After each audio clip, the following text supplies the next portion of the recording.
So I don't do a video discussing every weigh-in that happens in boxing. To be honest, that would be dull. People wouldn't be interested in listening to it. And, you know, a good portion of weigh-ins, you learn very little. However, weigh-ins at times can be quite revealing and can give big hints as to how a fight will go and potentially how a fighter's career can develop. I believe they're especially relevant when a fighter is changing weight class or considering changing weight class. And that's one of the main reasons that I wanted to discuss today's weigh-in between Eubank Jr and Renold Quinlan. I've watched the weigh-in. I didn't attend it in person, but I watched the weigh-in on IFL TV, and I've had the opportunity to discuss it with 2 or 3 individuals online whose opinions I respect. One in particular, who I know is very well educated in the subjects of sports science, nutrition, etc. Now, I myself have limited knowledge of nutrition and sports science. I have a sort of basic awareness, but I can't say I have the in-depth knowledge of some individuals online. But I've done my research here, and I was genuinely surprised at the shape of Eubank Jr today when he stepped up to fight Renold Quinlan at 168 pounds. Eubank Jr weighed in at 167 pounds and a few ounces. So effectively, Eubank Jr came in at just under the super middleweight limit. And what I found bizarre, and what several of these individuals I spoke to online find bizarre, is that Eubank Jr.'s physical conditioning seemed to be exactly the same as when he was making 160 pounds. To my eye, and as I say, I'm not an expert at physiques and bodybuilding and nutrition and sports science, but to my eye, I could not see any visible additional fat on Eubank Jr. I could not see any additional water weight on Eubank Jr. Eubank Jr. today, at 168 pounds, looked just as lean, just as well conditioned, and just as fat-free as he did when I've seen him before, and I've been to his weigh-ins before in person, but when I've seen him before weighing in at 160 pounds.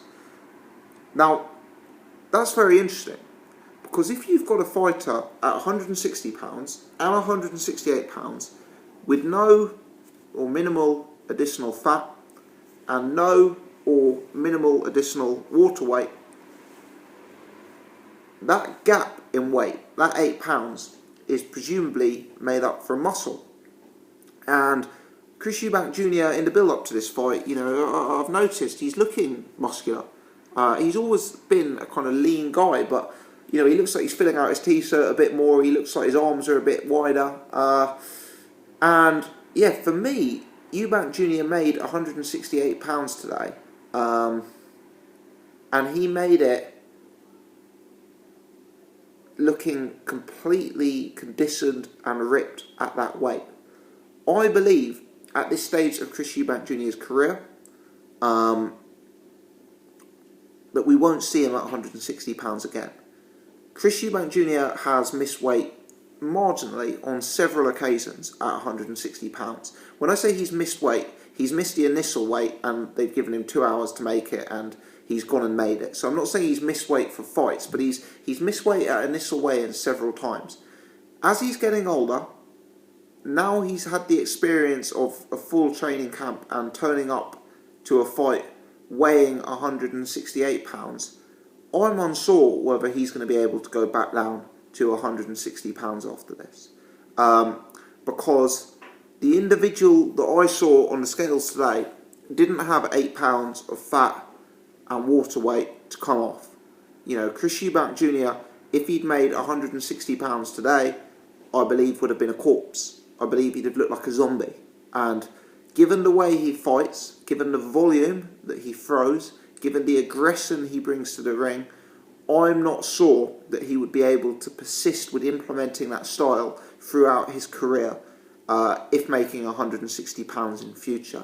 I simply believe the Eubank Jr. we see today is too big, too strong, too muscular to make 168 pounds, to make 160 pounds. I think his career at middleweight is done. And for me, that likely means that super fights with Billy Joe Saunders and super fights with Gennady Golovkin are probably out the window. Because both of those guys I view as small middleweights, and I don't think there's going to be genuine interest and ambition for either of those guys to fight at 168 pounds. And frankly, I don't think there should be, because I don't think it would play to either of those guys' strengths. Eubank Jr is now a legit 168 pounder based on what I saw today. And funnily enough, as crazy as it sounds, I could definitely see him at 175 pounds, definitely. Because he was so ripped and so defined at 168 that frankly, I do not believe the claims that Eubank Jr made earlier on in the week that he walks around at 170 or 171 pounds. He just looked too big for me. I could see Eubank Jr easily becoming a 175 pound fighter based on how well conditioned he was today and how big and strong he looked at 168 pounds. I think that future is there, and I think the Eubanks know that. You know, having seen what I saw today, I actually think this is one of the reasons why they've taken this fight with Renold Quinlan. You know, it was a bizarre fight to make, but I think Eubank Jr was struggling to make weight. He's actually alluded to that himself in pre-fight interviews this week. He's talked about how he used to dehydrate and how he'd have a glass of water for breakfast and that sort of thing. You know, I think that the Eubanks know that, and I think the Eubanks have made a tactical decision to move up to 168 pounds on the basis of you know, what they saw today, on the basis of what they've seen in his training camps and how he's been making weight.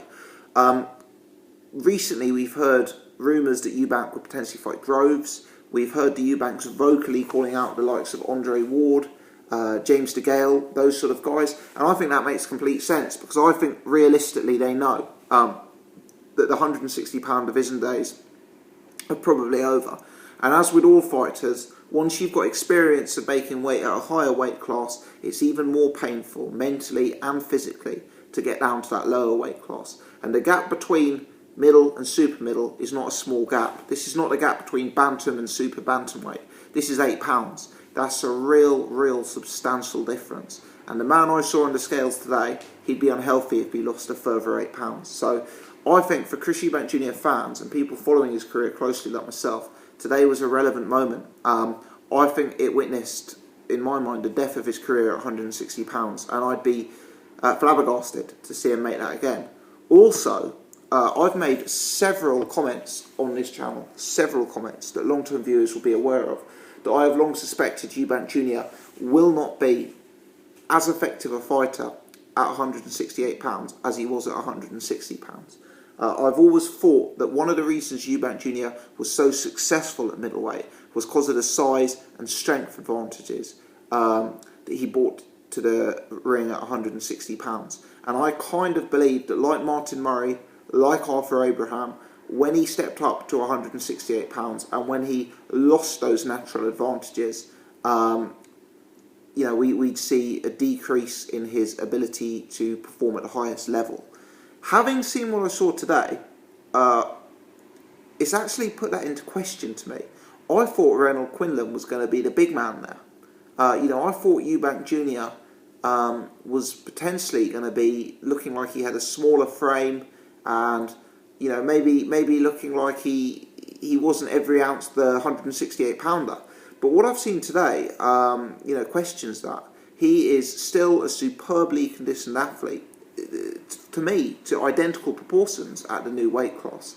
And I think there's every chance, having seen what I've seen today, that there will be some benefits to him moving up to 168 pounds. Because the man I saw there, had he lost another 8 pounds, I think it's inconceivable that it wouldn't have negatively affected his performance. And the style that he fights, I think avoiding being weight drained can only have positive implications.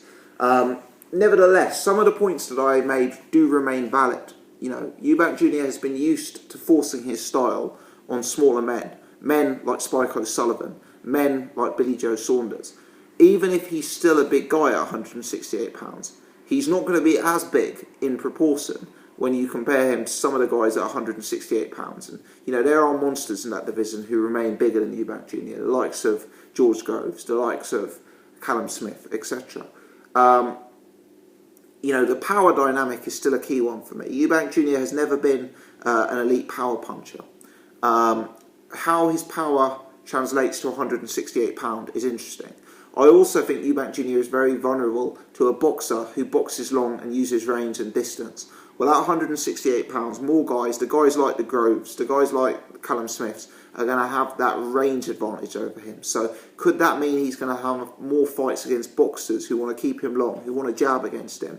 You know, and I think because of that, there's still reasons to doubt him at £168. Number one, what's his power like at the new weight? Number two, how's he going to cope with elite boxers who have that range advantage on him consistently? Having said that, based on what I've seen today, I think £168 is actually the minimum division that Eubank Jr. should be and realistically could be campaigning at.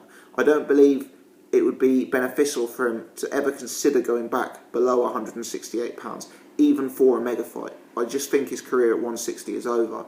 And as I say, based on this weigh-in, I actually believe he will be a better fighter for £168 than 160. I think it will bring out improvement in Eubank. What I'm still unsure about is the proportion of the opponents. Even though I think Eubank may be 5% better, will the opponents be 10% better at dealing with him? You know, this is not an eloquent way of expressing what I'm trying to say. I am now of the state of mind that Eubank Jr. will be a better fighter for the switch in weights. I'm unclear whether the percentage improvement that he will gain from the new weight class will make up for the percentage of how much better the opponents are and stronger and bigger the opponents are at 168 as they were to 160. But for me, seeing this, it was the right decision to change weight class, and probably it was the only decision to change weight class. Do not be surprised to see Eubank Jr. outgrow £168. Do not be surprised to see him at £175 in the next few years. That's just my thoughts. Let me know your comments below. Am I reading too much into this? Do you disagree? Do you think the man we saw today could cut another £8?